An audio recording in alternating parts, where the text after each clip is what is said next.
Okay, so I'm standing here at my New Holland speedrower 240, and I generally give a fair assessment of the machine, but I usually wait. I try to wait. What the hell was that? I try to wait until until I've run it a little bit. So now that I've run it a few acres, I guess I got 60 acres on it. I actually, how many acres on this? No, I've got 100 acres on this thing. Anyway, it doesn't matter. I give a fair assessment because that's just the way I am. Now, New Holland has made some improvements to this machine, and they have actually taken a few steps backwards also. So we will start at the ass end of this machine. Okay. The rotary screen works fine. I'm not having any trouble with it any more than I did with the other one. They haven't done any improvements to it. And I can tell you what I would do to improve this rotary screen, and that is there is a paddle on the inside of this thing, and I'll show it to you. The paddle, ready for this? See that paddle right there? All that thing does is stops the airflow in front of that sweep. Now that sweep is really a vacuum cleaner. It takes the air off the fan and it pulls through this tube, through that tube, and then any of the dirt and dust that is on that screen goes out the other way.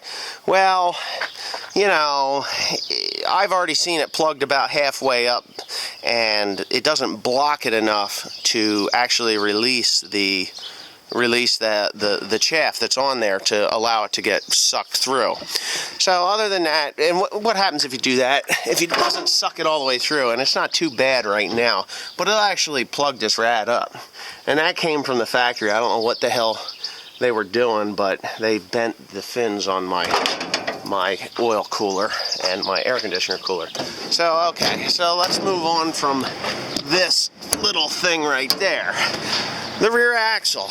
Okay, when I ordered this thing, I wanted the biggest tires I could get my hands on, which were 16.5 L16.1s, and I wanted this single arm, which it didn't come through with it, but I had to buy that separate and put it on there, which is fine.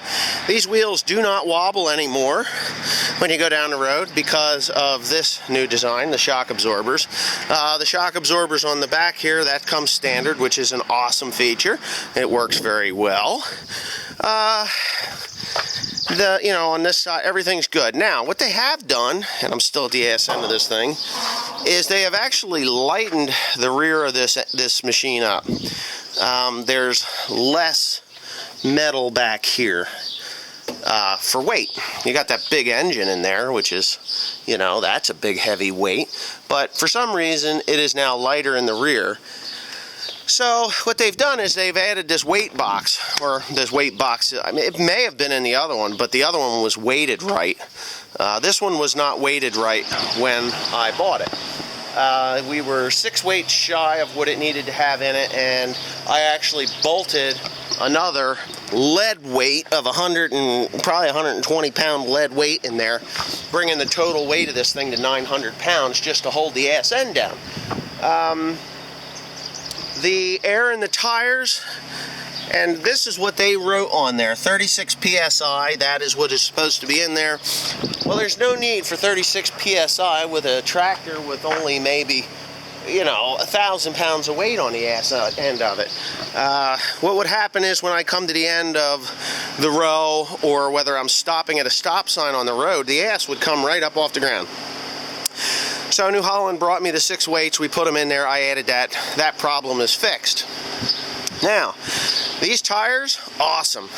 If you're going to buy one of these machines and you're in hilly or muddy ground, get these tires. 665 R28s, Optitrack. I don't care for good for 1 year. If I had a choice, I'd be putting Firestone 23 degrees on there, but this is what they offered. This is what I've got. The DT824s. Nice deep lug, sweeping bars, very nice. They've upgraded their pumps to Eaton pumps, which are a little more whiny.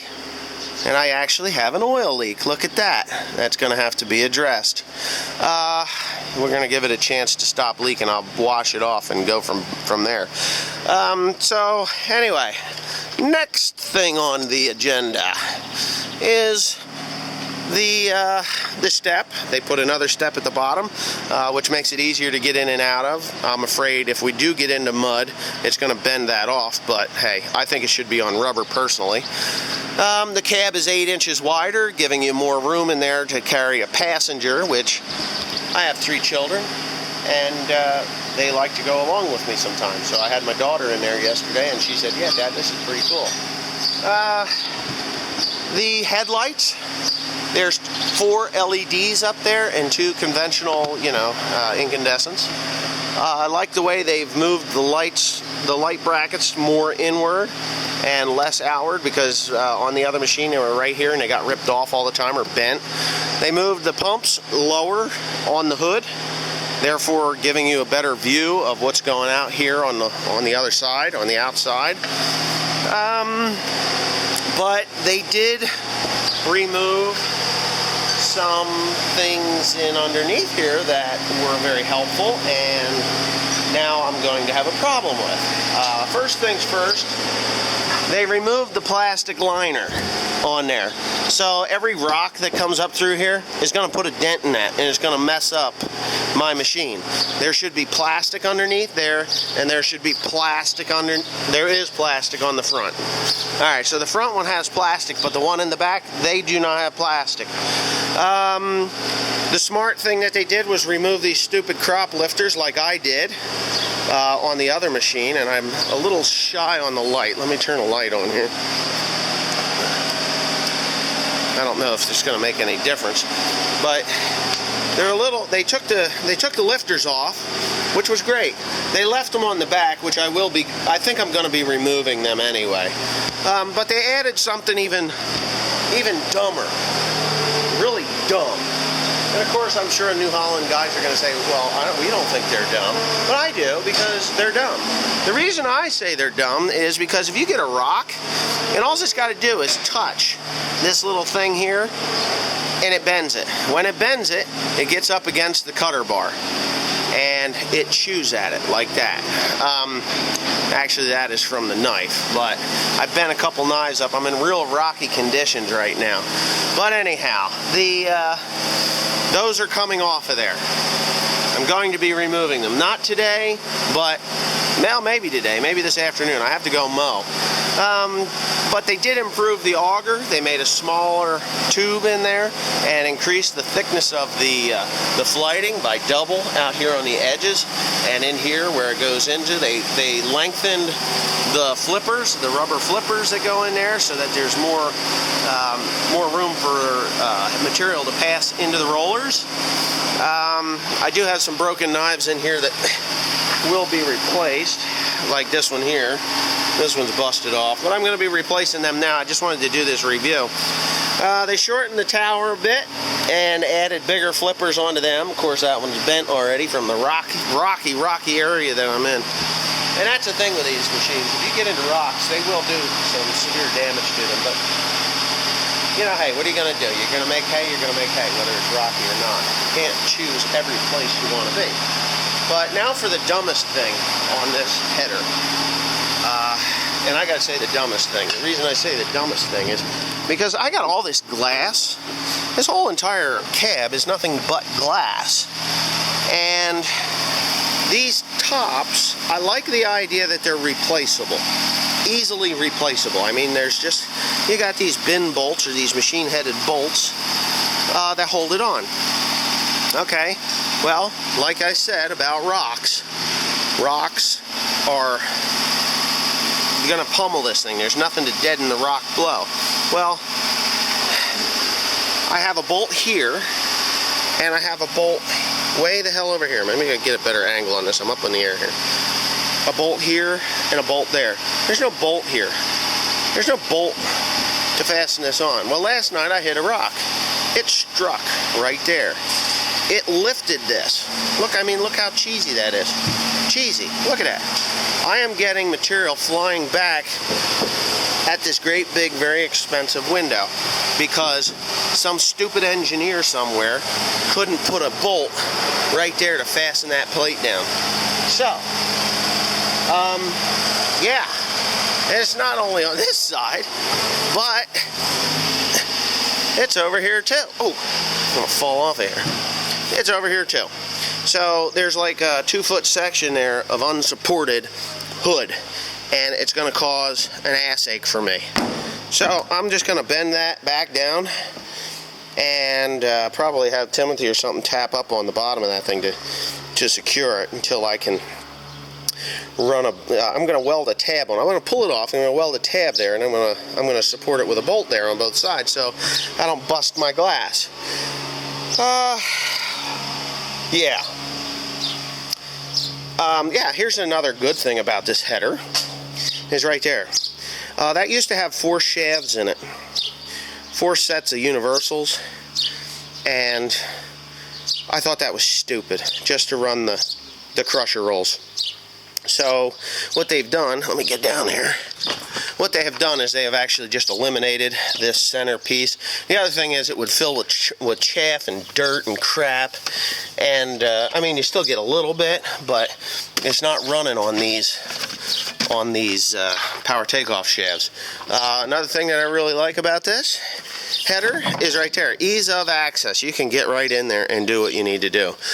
I think that they could put an automatic oiler on that chain, but you know, beggars can't be choosers. I will be greasing that before I go out to the field in the next 20 minutes. So yeah, everything on the outside of the machine, it seems pretty decent. There is no blue def in this, or DEF, or urea as they call it, urea. In this particular model, but I think next year they're going to have to go to tier 4 or tier 4 class C or whatever the hell it is. Tier 4-3 I think is what it is, the final stage. They changed the top spin air cleaner, which is okay, but inside the cab I think you saw a little bit, got a little glimpse of it yesterday or on the other video I did, and it has the leather seats in it, which are extremely comfortable. Extremely comfortable. Now, I've had a chance to run the machine now for, you know, like I said, about 100 acres. This stop button does not stop the machine. It stops the header. This is for an oiler, which I don't have. See, this is the same stick as the combine and the same stick as the chopper. They're using this stick on just about everything, which is fine. There's a couple triggers in the back, and that's for other header options. Like this is real speed, and in the back here, I'm not sure what these two do, but I'm sure I could mount a couple of 50 caliber machine guns on here and go shoot deer with it. For the most part, other than this, it is identical to my my case windrower. I did have this option put on, this bar, or this console. This gives me all the, well, here, watch, I'll turn it on. I have all my functions there, so if there's an alternator problem or an oil pressure problem or anything like that, it's flashing right in my face. So, anyways, I got a phone call. Let me get back to you. Okay, the phone call's over, and I'll get back in the cab in a minute. But these are the wheels that came through with this thing stock. Because I had to buy the other arms, which cost me like $4,600, by the way. $4,300 bucks, I think, for those tires and the new arms. The reason I spent the money was all in this tire and that rail. There's only like an inch of clearance on either side, and when you get into muddy conditions, and I know you're not supposed to be mowing hay in the mud, which I don't generally cut ruts with these machines, but you get along a fence row where there's a spring or something, and boom, you're in it. And what happens is the mud will pack in here, and then it'll bring hay up and jam your rear wheels. Then you've got a problem. They stop, and that's what stops you from moving.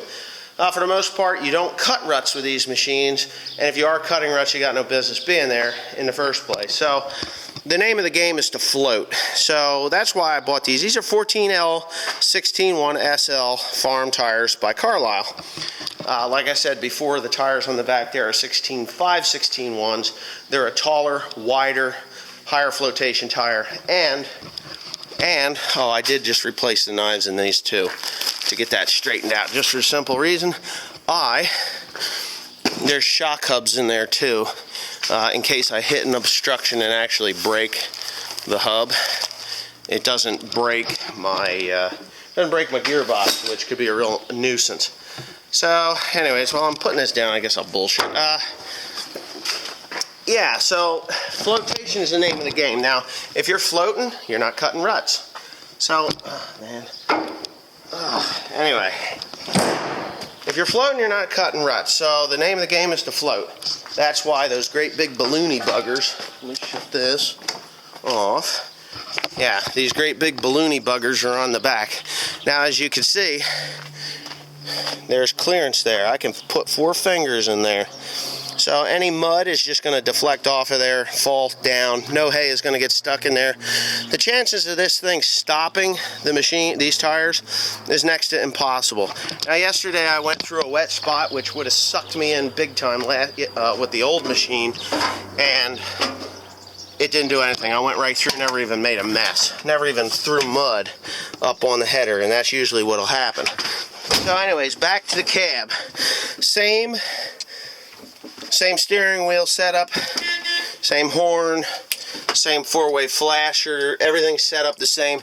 Radio is a Delphi, just has a weather band, AM, FM. I didn't spend any money there, but I did spend money here on my air conditioner and heater.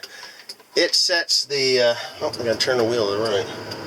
It sets the temperature. I have it at 68 all day long in here. That's why I wear long sleeve shirts, because it's not hot and it's not cold. I also got these sunscreens. I know a couple of you guys says, oh, they're a waste of time, don't buy those. Well, I bought them because I have them in the 8120 John Deere, and I liked it. It worked really well. So really everything in the cab is the same other than the leather seats, which, you know, I like the leather seats. I like the fact that I can bring a passenger in here and they'll be comfortable. But anyways, I hope you like my review. There's still one more thing. The mirrors, they're power mirrors. You can see I got control of them. Oh well, I got control of that one. Here it is. I can control those from inside the cab. It makes things a lot easier. But that mirror right there is in the wrong place. Whoever put it in was like smoking crack. It should be bent or turned, and I don't know. I can't see back. I can see myself, and I don't need to see myself all day long. So anyways, thanks for watching. Hope you liked my review. And New Holland, your engineers really need to pull their head out of the ass on a few very minor things, like that hood. I mean, could you imagine that rock coming right out of that corner, coming up and smashing my window out? I'm going to give you bad publicity, because, you know, that pisses me off. And I will fix it. It's no big deal. I will fix it. But I shouldn't have to. That's the point. And I think I'm actually going to go get some poly and lay underneath that before I fasten it back down, just to prevent all the denting that is already happening. Just from mild stones. It chips them off and busts them. So, anyway, going down the road with this thing, I was promised that it would drive like a car. Well, I'm sorry. If my car drove as bad as this thing does going down the road, I would sell it. But I understand it is a mower, and I guess I expected a little more than what I got. It does not handle going down the road very well. It is hard. It is I'm constantly, you know, counter steering. It sways a lot, and I'll give it time to break in, and maybe then I'll file a complaint. But yeah, 25, and it will go 25 mile an hour and start screaming at you when you get to 25, 4.5. But it'll go 25, and I kind of back it down because I don't like going that fast. It's not comfortable to do it. I don't get any wobbling in the rear, but I do get this drifting, because it's like an oversteer. Now, they told me that when I bought it, that the company that works strictly with NASCAR got together with New Holland to design this steering mechanism. And I'll tell you what, if a NASCAR car or truck went down the track as crooked as this thing goes down the road, that company better pack it in now. So, anyways, thanks for watching. Please comment, rate, and subscribe. This is your rate button right there. And there's going to be a lot more to come on this mower because, well, I'm going to be in it a lot. I'm closing in on 3,000 acres of hay. I usually mow over 3,000 acres every year because of first and second cut, and I cut. So other people will give me hay to cut. So that's how this works. Anyways, thanks for watching.